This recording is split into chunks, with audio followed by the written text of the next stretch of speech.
இன்றைக்கி அமைச்சர் தமிழகத்தில் மொழியை பற்றி பேசினார். மொழி வந்துட்டு தமிழ் மொழி எவ்வளோ மொழி படித்தாலும் புத்தகம் படித்தாலும் அன்பு என்பது தெரியாதுன்னு சொல்லிட்டு, அது தமிழ் மொழியாக இருந்தாலும் சரி, அது அன்பு இருந்தாலும் சரி, இது இரண்டுமே முதலாக இந்த உலகத்தில் தோன்றிய ஆதம் அலைஹிஸ்ஸலாமுக்கு, முதல் மனிதனாகிய இருக்கக்கூடிய ஆதம் அலைஹிஸ்ஸலாமுக்கு அல்லாஹ் சுப்ஹானஹு வ தஆலா எல்லாவற்றையும் பேனாவை கொண்டு கற்றுத்தந்து தான் இந்த பூமியில் அனுப்பியிருக்கின்றான்.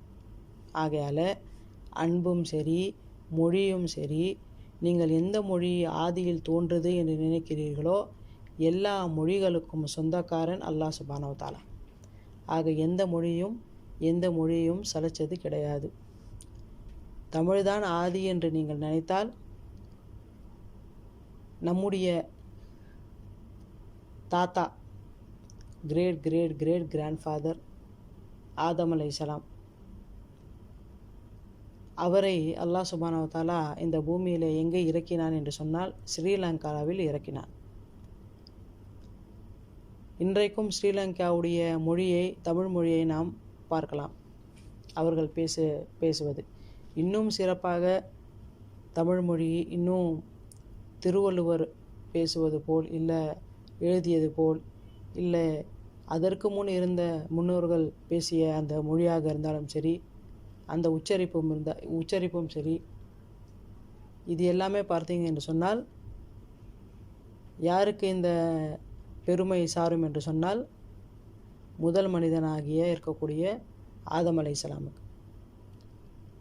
அவருக்கு அனைத்து மொழியையும் அல்லாஹ் சுப்ஹானஹு வ தஆலா கற்றுத்தான் இந்த பூமியில் அனுப்பினான். ஆக மொழியும் சரி, அன்பும் சரி,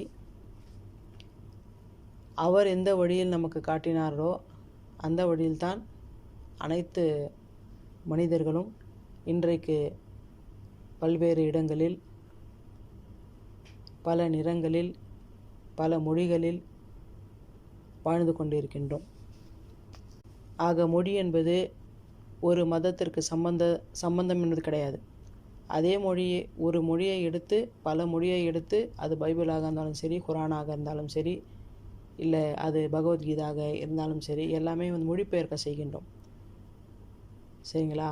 அதனால் எல்லா மொழிக்கும் சொந்தக்காரன் ஆதம் அலைஹிஸ்ஸலாம் அவர்கள். அந்த பெருமை யாருக்கு சாரும் என்று சொன்னால் அவரை படைத்த அல்லாஹ் சுப்ஹானஹு வ தஆலாவுக்கு தான் அந்த பெருமை சாரும்.